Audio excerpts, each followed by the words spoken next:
I'm Shanna Martin, host of the Tech Tools for Teachers podcast, a part of the Education Podcast Network, just like the show you're listening to now. Shows on the network are individually owned, and opinions expressed may not reflect others. Find other interesting education podcasts at edupodcastnetwork.com.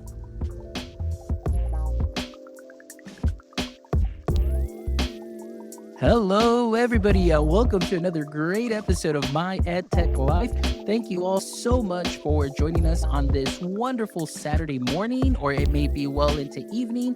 It may be Sunday. It depends on where you are joining us from in the world. But I thank you for joining us and making us part of your day. As always, our mission is to connect educators and create one show at a time. And I really appreciate all the love, all the support, all the likes, the shares, the follows, guys. All of that is just so great for us to continue to bring you some amazing conversations. So thank you so much from the bottom of my heart. And today we have an amazing we have two amazing guests. As you can see, usually it's one guest, but now we have two amazing guests because we're going to be talking about something that is great and wonderful. And we're going to be talking about empowering teens for the future. And we're going to be talking about this right here inside the pages of Brand Up. And we've got two of the authors that are here with us today. We've got Stacy Ross Cohen and we've got Jason Schaefer that are joining us on this beautiful Saturday morning. Stacy, how are you doing this morning? I am great, Fonz. Thank you for having us both on your program. So super excited to share some of the gems of Brand Up. Excellent. I'm excited. Jason, how are you doing on this wonderful Saturday morning? It's a sunny Florida day, enjoying every minute of it. And enjoying some coffee too. I know that we were warming up pre-chat, and I know we've all got our little cup of coffee. So I'm excited because it's the three things that I love that I mentioned to you. It's just, having some great cup of coffee, great conversation, and of course, podcasting and sharing just some wonderful gems, like Stacy said, because I always tell people that it's like, take some of those gems and sprinkle them onto what you are already doing great. So I am excited to get started with today's conversation. And if you have seen the show or, at least the intros of the show, as you know, all my guests that I have on here are people that I look up to and are doing some great things in the education space or in the creator space and bringing some wonderful conversations and resources into the space that I love. So I kind of liken them to a superhero.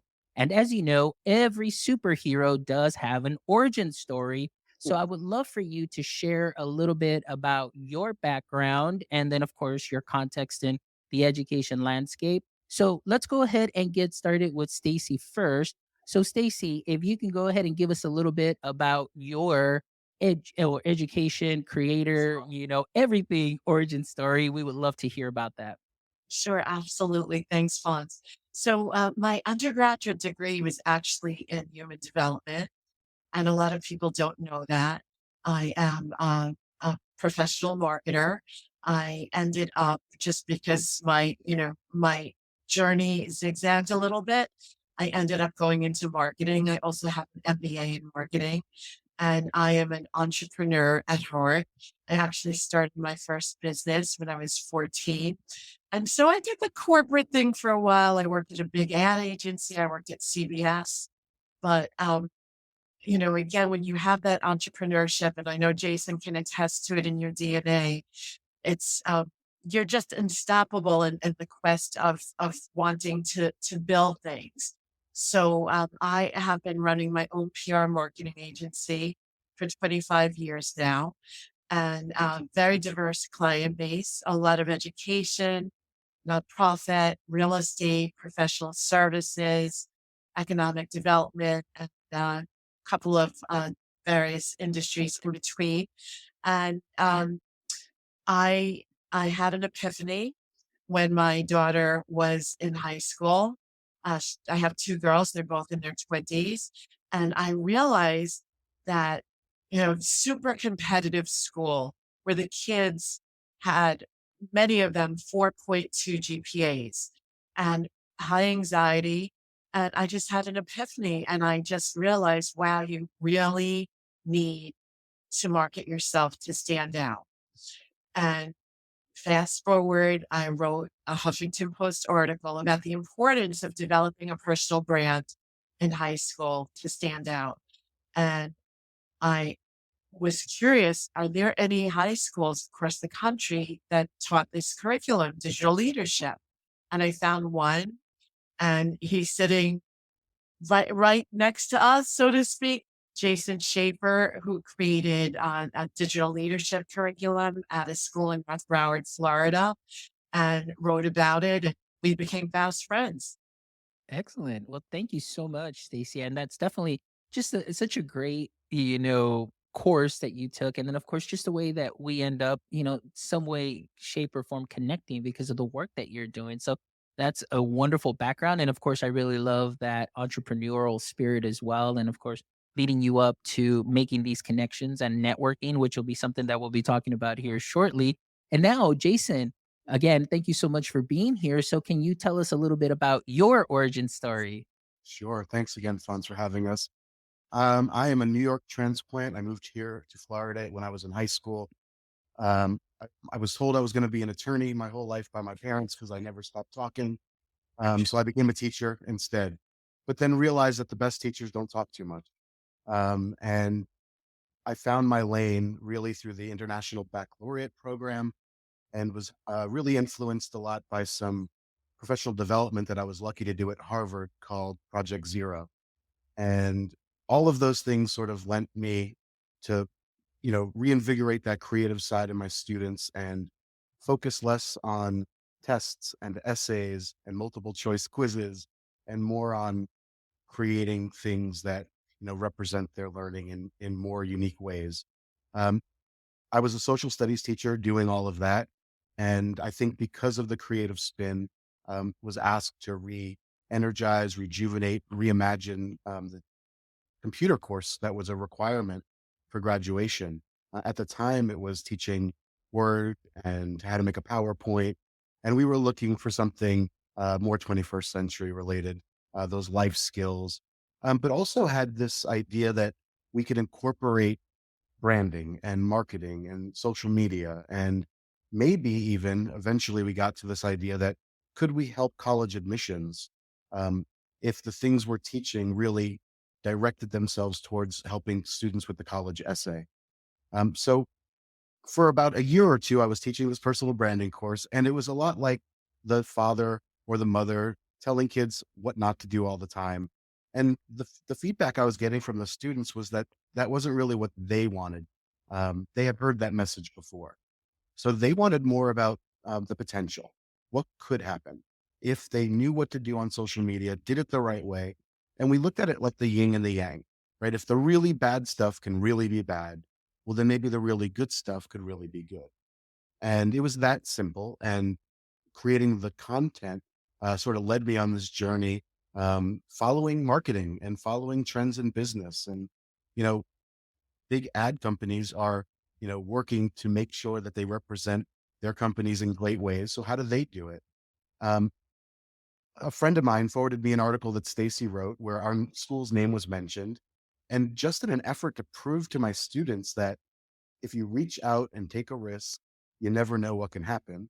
I sent a tweet to Stacy letting her know I was the teacher that was teaching that course she mentioned. And if she ever wanted to connect, we should do it. And I think within 12 hours, we connected. Within a week or two, she was in my classroom from New York City. And 6 years later, we have a book. It's crazy. And it was really all to prove a point that if you put yourself out there, anything could happen. And here we are. Absolutely. I mean, everything that you said is just great.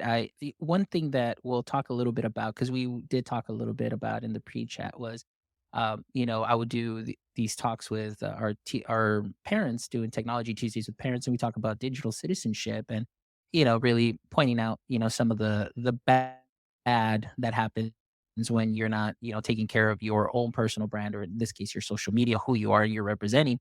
But I absolutely love what you said and just the feedback that you got from their students saying, well, we've already heard that, but now we want to know what's the potential of the good. So we'll definitely get into that in a little bit. But I love all those shares. And more than anything, too, just the way that you guys connected. And like you mentioned your Awesome. story. And then, here you are. Now you've got this great book, Brand Up. So I definitely will make sure and put the link in the show notes, too, as well. And then that way people can go ahead and go and check out that book. So my next question to you, and we'll start with Jason, and then we'll go over to Stacy. So branding, the word branding, oftentimes people just think of it obviously in the business sense. Me myself, coming from a marketing background, this is what I did. This is what I studied. It was just about branding, and of course the experience. And like I mentioned to you, in 3 years trying to build this brand, the My EdTech Life brand. So it almost has that just business like connotation, and you always talk about celebrities, and we just talked a little bit about businesses and how they're working on their branding to reach out to as many people. But can you talk to us a little bit more about why personal branding matters and how that same skill set and those let me see, those theories or that practice can be easily translatable into a high school and then into even college and the benefits of that. So we'll go ahead and start with that. Yeah, I mean, listen, the origin story of the course is in that marketing world, but in order to make it relevant to the students, you sort of had to give them that view from the college admissions perspective, right? You're in this competitive environment, like Stacy was mentioning before.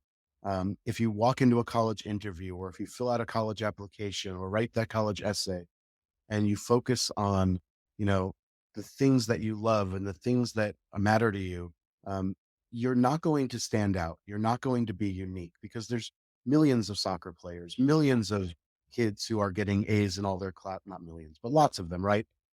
So the essence was to sort of dig deeper than that. And in the course, and Stacy could speak to this also, it really came a lot for me from Simon Sinek and understanding your why, and not focusing so much on what you do or how you do it, because those things will change and morph as you get older. But if the students at a young age could start thinking about, why are they making the choices that they make, good or bad? Why are they motivated to study or not to study? And then maybe we could work on some of those things, set some goals that really allow them to see themselves in the future. Um, and if they want to get to that place, then how do we get there? And who do we connect with? And what do we create that allows that space to flourish and maybe even get us noticed if that's, the desire? Right. Stacy, how about yourself? I have a lot to say on this topic, but I'll keep it short. There is a big misconception about personal branding, and a lot of people do not like the word because it almost sounds like you're trying to commoditize a person, which is quite the opposite. This personal branding is not about me, me, me. It's not anything that's narcissistic. It's about what is the value that you bring to the world. Again, if you want to get to the top of a decision maker's list, you have to be able to define why someone should choose you. And unless you go through a discovery process, which is part of the personal branding process, you won't be able to do that because you have to figure out what is your superpower, what makes you unique, and what makes you stand out. And I have to tell you, all my life I've spent marketing products and services. It really isn't that different marketing yourself. And when I'm in a presentation, I'll ask the audience, please raise your hands if you think you have a personal brand. Fonts, I am always so surprised because I would say maybe 30% raise their hand. But the truth of the matter is everyone has a personal brand. So it's either positive, negative, or neutral. Yes, I absolutely agree with you on that. And it's so interesting because here in the education space, one of my things is for me, every teacher has a brand, every teacher, but they don't realize it. And I guess it's just that disconnect, like we mentioned. I'm coming in from a marketing background, and then went into education. So those skills, of personalized learning, and I always tell people I was wearing the cool band shirt before the band was cool because in 2005 I dove into the world of math and education and using, those skills of, knowing my customer, how to sell to my customer. So I had to sell algebra specifically, so you get to know them. But, we're all salesmen, as educators, we're selling our product, we're selling our subject, we're selling all of that. And with that, there's that branding. The students know you, they know it's like, hey, that's Mr. So and so, and he's the one that does this, and he does it this way, and so on. But like I said, a lot of educators just have that disconnect. And one of the things that I love to share is, every single one of you has that branding superpower. You all have, that great image. You've got that your product, you are your product. And, like you said, some teachers, or for anybody, you're either good, bad, you're neutral. It just all depends. But I just love that you're sharing that, because I think a lot of our educators are missing out, on themselves and standing out, moving into different roles, whether it's lateral, whether it's vertical, and getting those opportunities. And I just wanted to add that for myself in these 3 years, building this brand just for this podcast and learning from there, just the rewards, and I never saw it as a brand for a good while, because it was like, nah, I'm just doing this just because I love to do it. But now it's people recognize the colors, they recognize the logo, they recognize the face. And I'm just like, wow, this this is interesting. So yeah, I can see the benefits of this for not only teachers, but also just for our students now that they're just immersed with so much technology and just social media presence. You've got influencers, you've got people of all ages just, really putting themselves out there. So that's definitely something that is great. So Yeah, and I was just going to add, and both you know this, again, I'm a marketer. You're both like fully education and of course social media branding. But here's the thing: it's schools. We need to prepare teams. Like we need to help build the future high school and prepare kids for success. So by building this personal branding muscle early, it's going to help them, yes, with college admissions, but ultimately in in their career. And we all know that GPAs and test scores are not all that. In fact, a lot of the schools now are test optional. yeah, no, and I agree with that. I was actually having a conversation about that with one of my colleagues, where there was he had a mutual friend who's talking to him saying, "Hey, my son doesn't want to take this test because, it's optional and so on." But then he was like, "Well, through my experience, I know taking the test really helped, at least in some of the scholarships and things of that sort." But it is changing. And one of the things I feel is that oftentimes in our education system, and many times in just a lot of systems, is we suffer from, and I'm going to quote Amy Mayer, who's a great friend, the twatty, which is the "this is the way we've always done it" syndrome.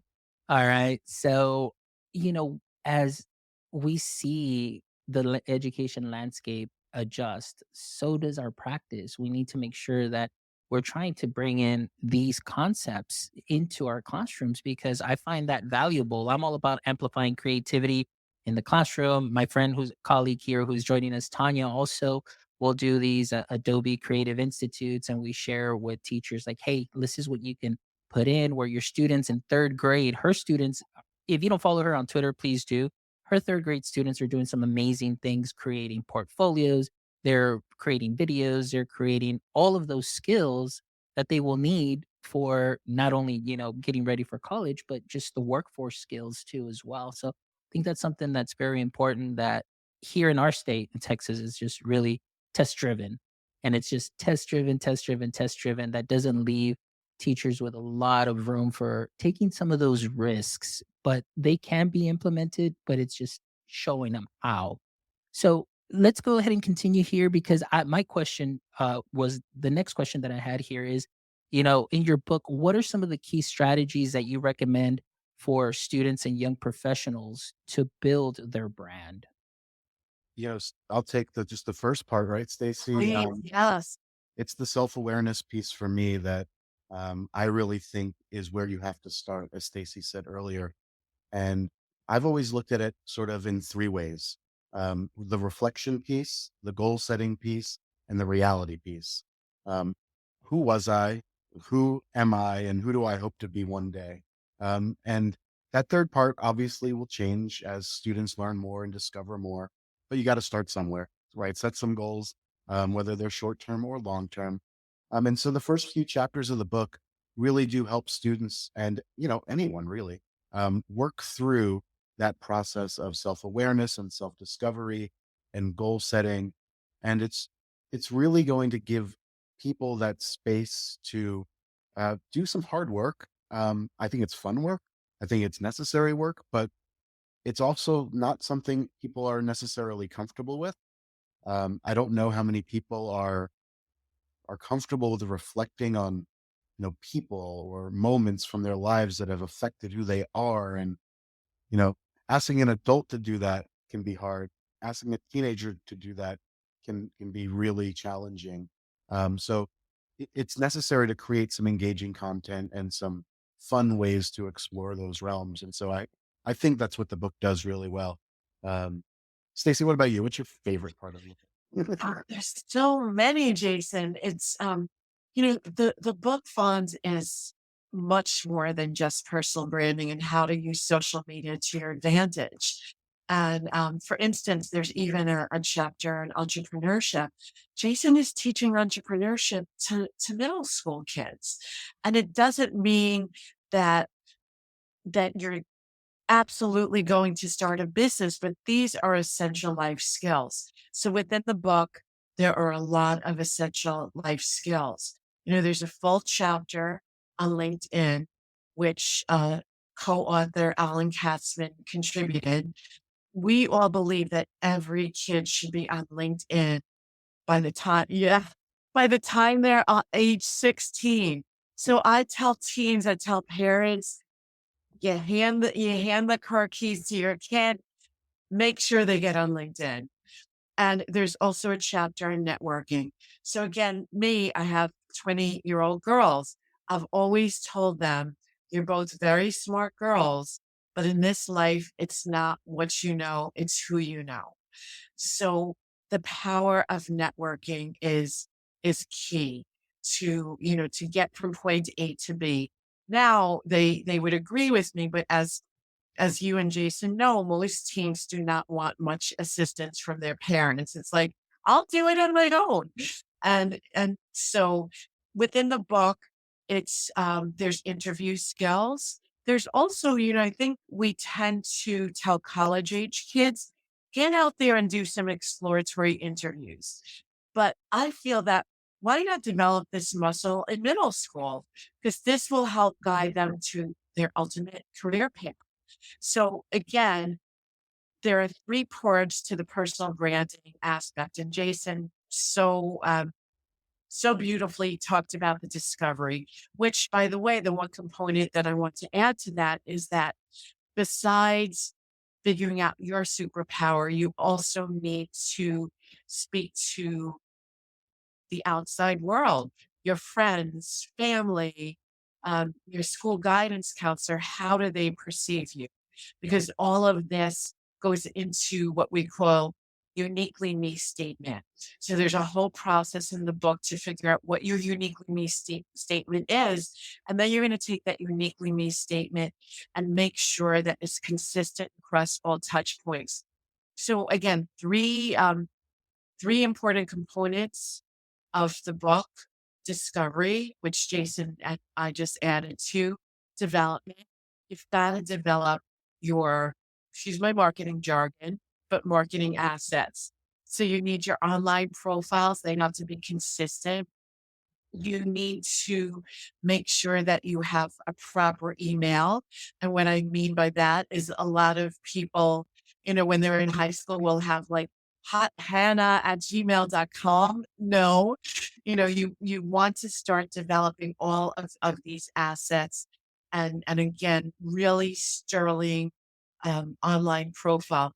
Because the bottom line is that Google is the new resume. So it's really important for teens to start building a strong online portfolio. They will be searched. And I don't know if either of you have ever heard this statistic, but 5.9 million Google searches a minute.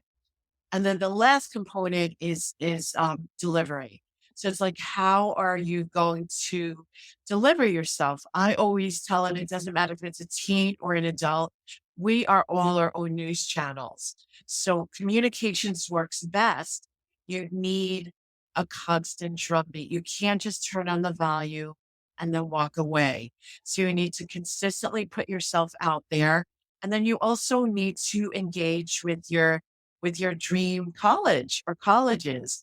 Connect with, if you want to go to Vanderbilt and you want to go to the engineering program, you've got to connect with the alumni, the department chair, admissions officer. And again, you've got to show them the love and your interest in the school.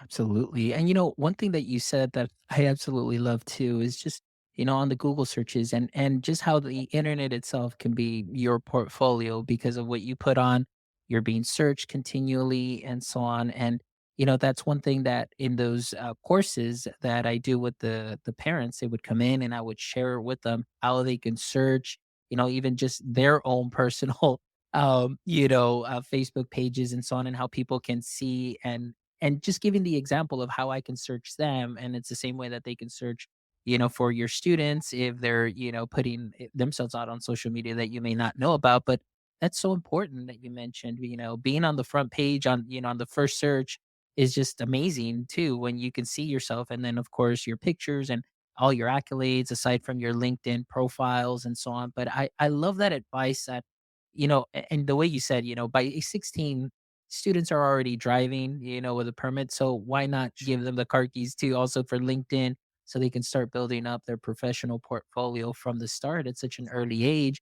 And we talk about so much in education and in our space, working in elementary K-5 for about 8 years, coming from high school. It was always like, well, whatever work you do here, we would create a Google Drive for my kids, and then they can take it to sixth grade.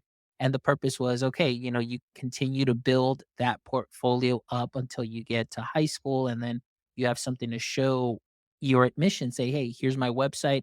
Here's some of the work, my progress, and those skills. And they're very helpful. And that's one of the things that I've loved that we were able to do, the importance of student portfolios. And even for ourselves as adults, I know with my master's program, we didn't have to do a comprehensive exam. It was really create your portfolio based on your work from the last 7 months, because it was an accelerated program, because this is what's going to go on your resume so you can show your future employer what you're able to do, the type of research you can do. So why not implement that also in K-12 space? I think that's brilliant. We definitely need to do a little bit more of that, and students definitely need to start advocating too and asking like, hey, let's start preparing me. Like what else can we do to prepare me, to get ready for that next level and that next step. So that's great. Absolutely love that.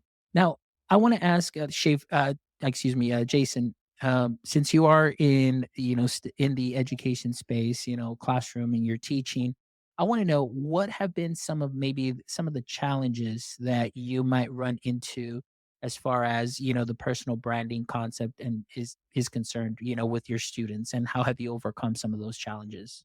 I think early on, the challenge was convincing parents that we were going to create a safe space for their kids to use social media from and we were going to require it for them to graduate.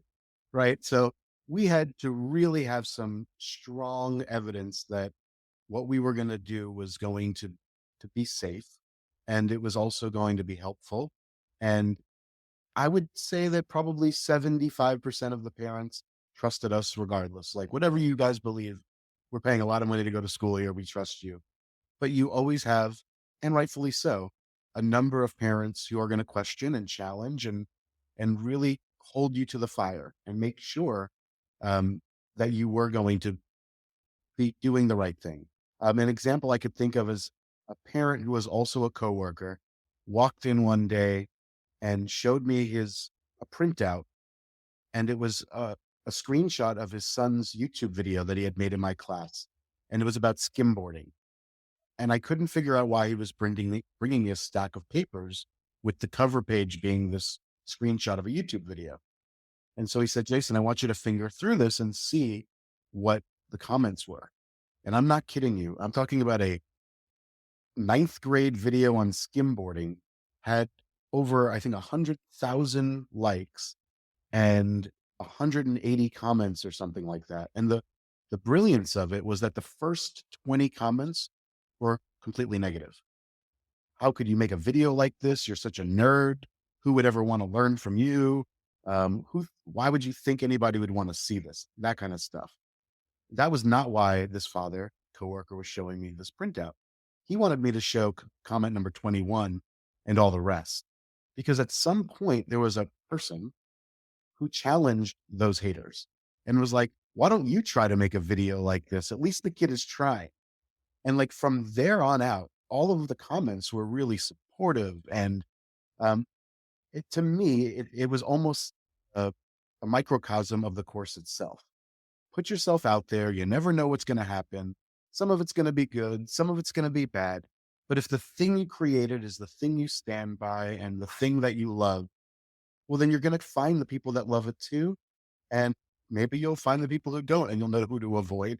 Right. So like, I thought it was great. And the parent was trying to show me, you're really making a difference and this stuff really works. Um, so getting the parents on board was definitely the first challenge. I think the second challenge was something that we mentioned earlier, was convincing the kids that I wasn't going to waste their time, because they are sometimes cynical, and these kids were high achievers. They wanted to take AP courses, and they wanted to take, those engineering courses and computer science. And for us to tell them that one trimester they were going to have to take this, a lot of kids looked at it like, you're going to teach me how to use Instagram. Um, and so early on, in the course, I had to convince them that there's value here. And so I put them in the role of the college admissions office, and I printed out examples of student work, blogs, Twitter posts, and they had to pick who would they accept into college. And then I surprised them and said, well, I forgot about this person. They have no social media presence at all. They have all the same grades that we talked about and all the same SAT scores, but I can't find them online. That's why I forgot to bring you their stuff. No student ever would change their vote. Even though the first two people were not perfect, they had a presence, they had a story. They could learn about their volunteering because of things they wrote about. And the minute we would fight about those and we would get them to vote on one of those two, I'd say, but here's this third student. Would you change your vote? And never, ever. So they were very early. I'm talking about the third day of class. They were understanding that the things I put out there matter. People are going to see it. I think the third piece is a little bit different. It was once I built this brand for myself, there was no way out. Right. And I don't mean that in a negative way necessarily, but I decided to move. And when I did, there was no personal branding class in any other school. And so I had to pivot myself. And that's where I sort of lended myself towards entrepreneurship, because I think there's a lot of connections there. But so I gave you two in-class examples and one sort of personal one. That's great. Stacy, would you like to add anything to that? Yeah, first of all, sitting in Jason's class was mind blowing. It was mind blowing. And the one thing that he didn't mention, and I remembered, it was exercise cleaning visual boards, which I think is so great for ninth graders because a lot of them are visual learners. But I remember being so blown away by that class. I came back to New York. I wrote another Huffington Post article, and that one went viral. So I knew that I had something. And just to get back to, uh, I just want to bring something up about parents, and I understand the resistance. But look at Jason now. He's teaching entrepreneurship. I always say as a marketer that the competitive advantage is all about innovation and change. And it doesn't matter if it's a business brand or it's an individual. So if you take, and I think his example was so great, I often use this example. If an admissions officer, we all know they spend an average of 10 minutes for each application. So if they have two kids, same GPA, same test score, how are they going to choose? One kid played soccer, the other one had started a tutoring program during COVID to help with online learning. They'll probably lean towards the kid that started a business. Again, it's all about, like, this all comes back to, how do you stand out? How are you unique? How are you a good fit to our campus. Yeah. And I love that you mentioned the storytelling. Storytelling is so important. Everybody, and I always share that with a lot of my teacher friends, and the conversation always leads to that. It's like everybody has a story. And I guess that's kind of also just the premise of my show too. It's like I want to amplify those educator voices because everybody has a story and I want to know their story. And sometimes, I'll find educators that are doing some great things, but maybe somebody yet hasn't really found out who they are, but I see what they're doing. I was like, hey, do you want to be on the show? And I want to share what you're doing because I find it awesome. And sharing that story really helps out so much. And every student, like you mentioned too, they have their own story. And I love that. I wish we had more classes like Jason's available so students can really learn how to put their story together because like you mentioned, you have those two students that are telling their story, that third student who I may not have had the opportunity to have a teacher like Jason or have somebody guide them to tell their story. And they're going based off of like, hey, well, here's my paper, 4.0, 4.2, and looking great. But what's the story? What are you bringing? What are you adding? What's the added value? What's going to be the return on investment in investing in you coming into our institution? And now I'm just thinking this conversation is really enlightening me to maybe just start having those conversations too in our district and see what else we can do better for our students than just, hey, we're getting ready, junior year, start applying. But hey, what else are we doing? What's the other added value that we can bring? Well, So, it did start for us with the e-portfolio, honestly. mhm. We looked at that as sort of the internal document that you kept to yourself, almost like the little Tupperware that your mom has of all your kindergarten work in in the closet somewhere, but that the personal branding course was your chance to take the best of the best, your skills, your work, and share them out publicly. And so they do go hand in hand. And I had the privilege to speak in TCAA a couple of years ago, and it was a packed house for this presentation. People loved the idea, so there is a desire for it, Fonz, in Texas. I can tell you that. Yeah, So yeah, I don't doubt it. And the other thing is I just want to bring up is that personal branding, it's, when you talk about telling your story, it's gotta be authentic.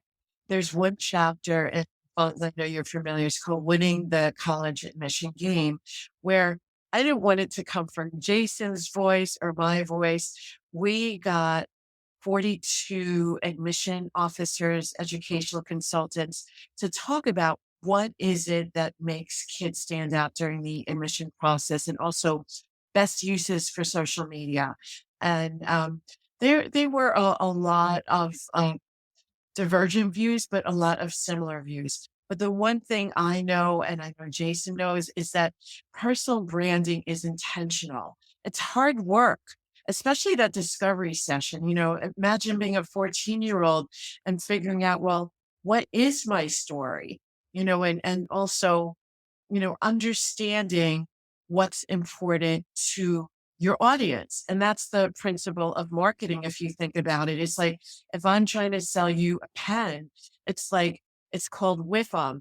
What's in it for you? But also staying authentic at the same time, because I need to know what is going to be important to you. So we know after speaking to these admission officers, educational consultants, they're looking for certain characteristics. And the kids, they're looking for kids that are innovative, collaborative, creative, show leadership skills, and so on. So you've got to take that into consideration and make sure that it shows up in all different touch points. nice. Absolutely.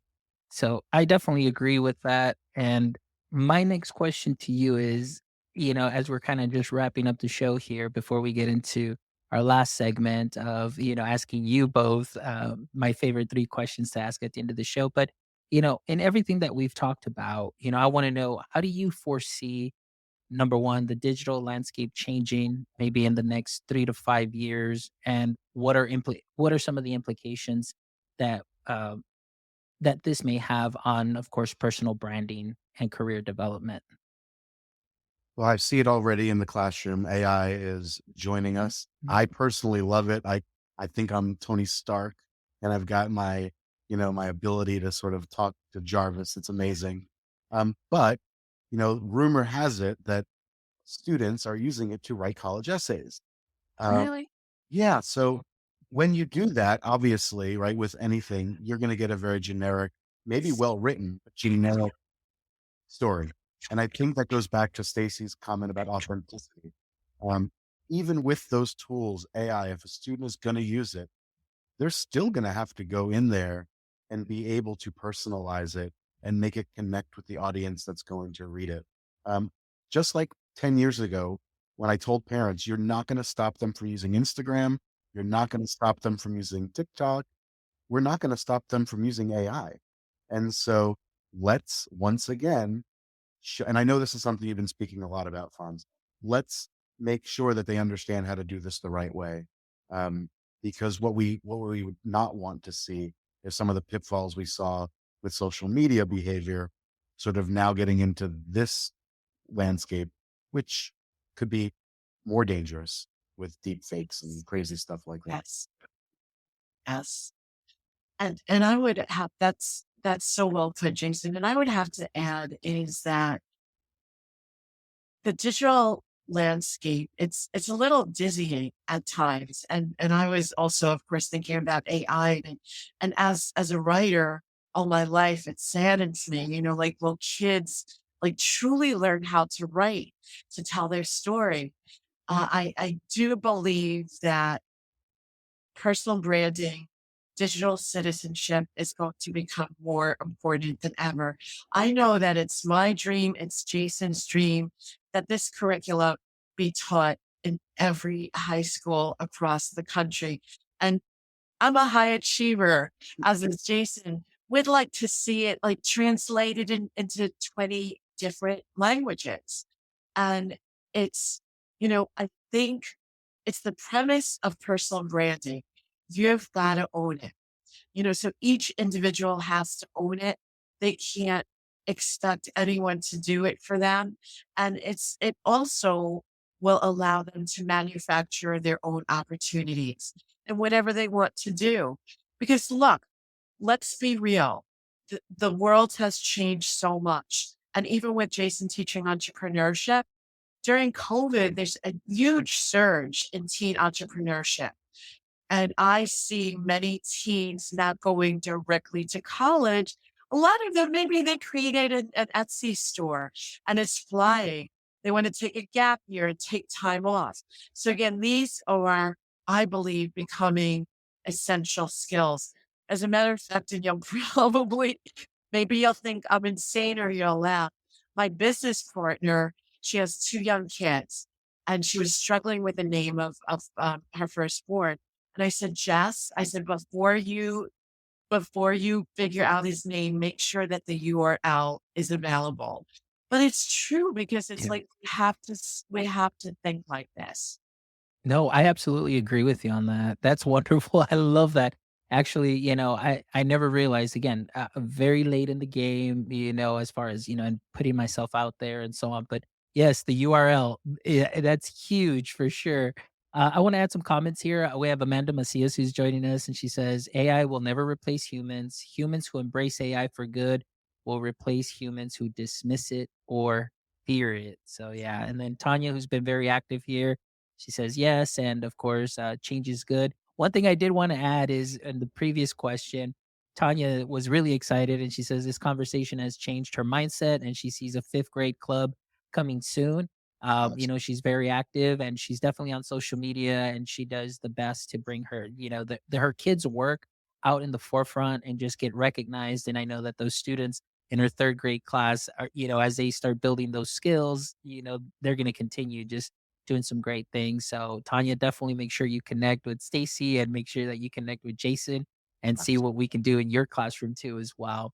But thank you so much, Stacy, Jason. It has been an amazing and wonderful conversation. I really appreciate all of your shares, everything that you brought in and brought to light, is definitely a great just fuel for conversations that need to be had as we know that the education landscape is changing, future of work, future of learning, all of that. But during all of that mess and like you said, that dizziness, of all this digital landscape, we really need to make sure that we take care of our students and prepare them so they can have those opportunities and be able to share not only their passion, share their who they are through their story, and just, have those opportunities, whether it's in the universities, whether it's, technical colleges, whatever the case is, but that they are future ready. So thank you so much for the work that you both are doing.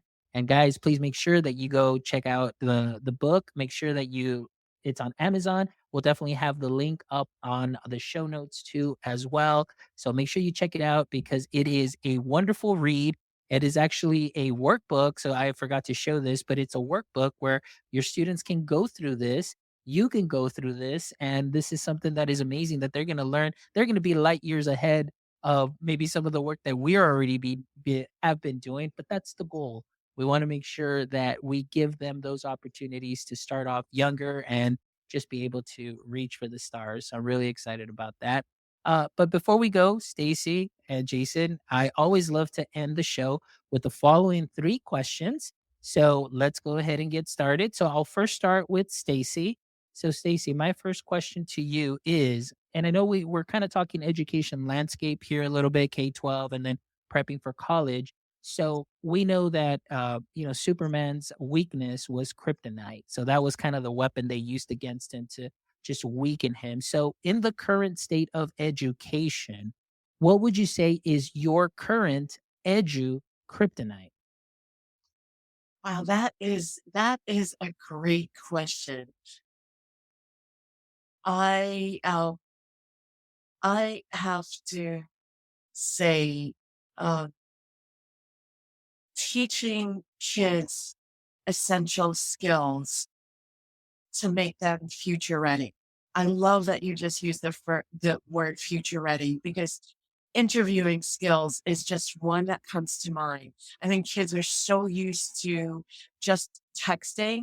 And I remember one of the most valuable classes I took in college was interviewing, where you could see yourself videotaped.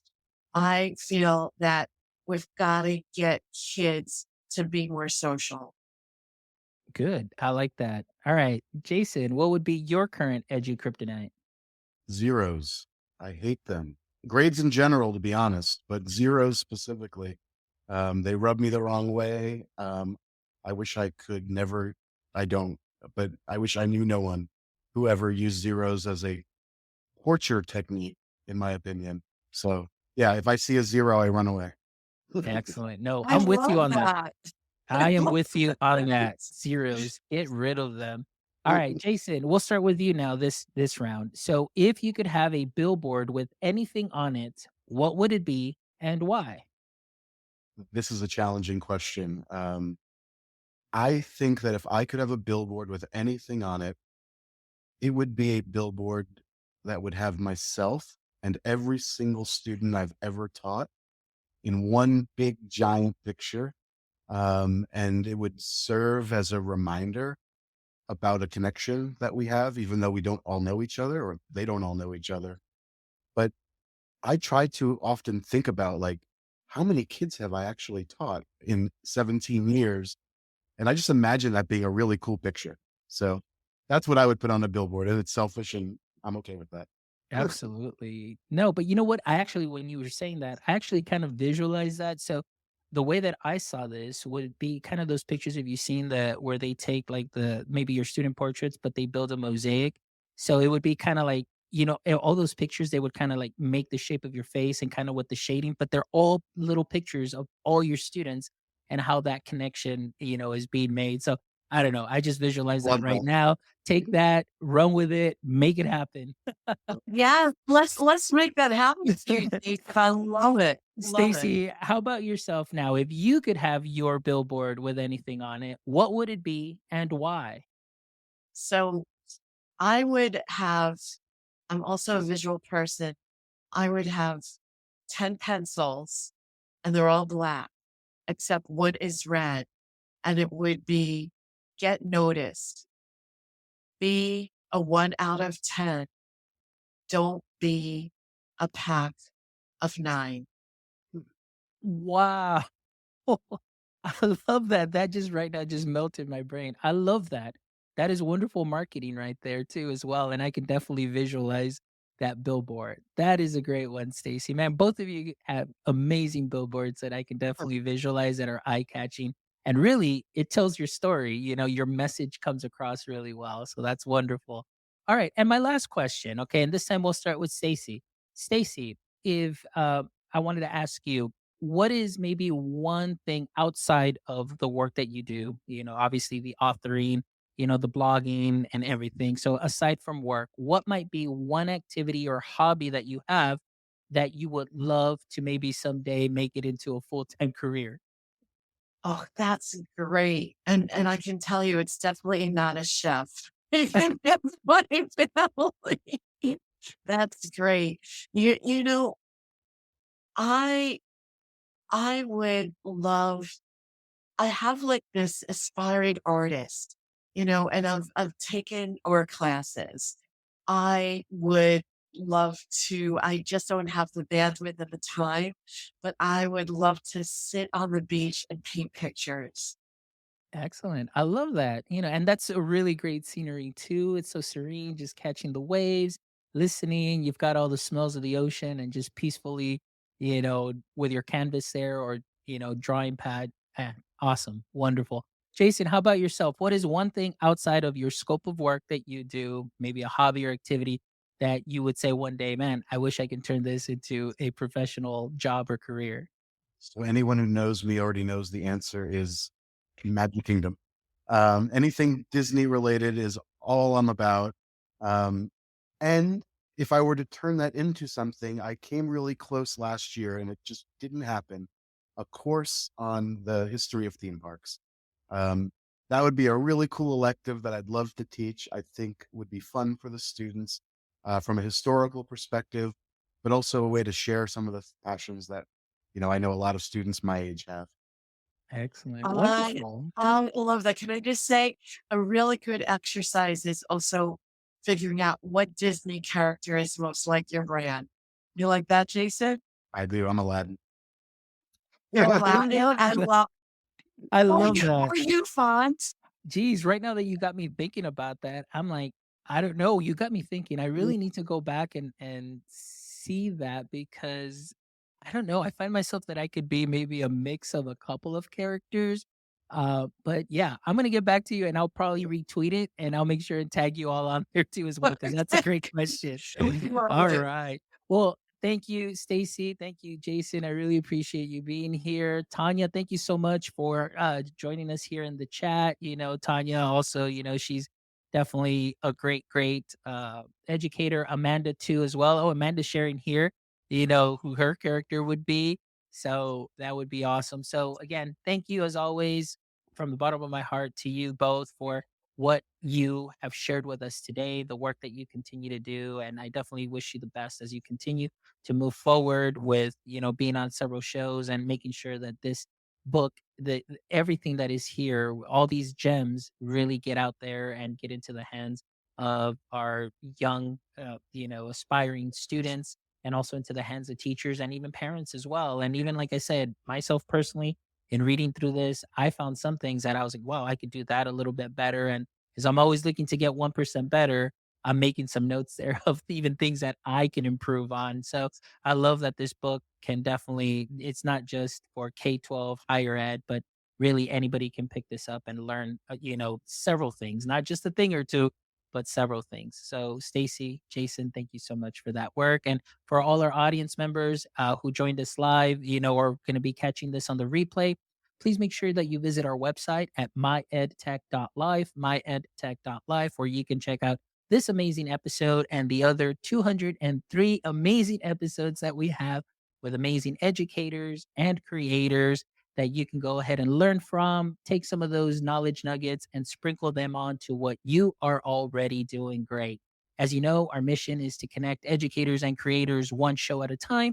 So please make sure that you visit our web store where you can contribute to our mission and you can get yourself some Maya Tech Life swag. And all of those proceeds go straight back into the show so we can continue to bring you some amazing conversations, thought provoking thoughts and ideas to just either spice things up, inspire us as educators, and obviously, just to bring you and share their passion and their story with you all as well. So we definitely appreciate that. Make sure that you follow us on YouTube. We just got our 500th subscriber on YouTube, trying to get to 1,000 guys. So please make sure you go follow us, give us a thumbs up on the video, follow us on all socials so all of the magic little algorithms can start putting us into your feed. And again, as always, just thank you for your support.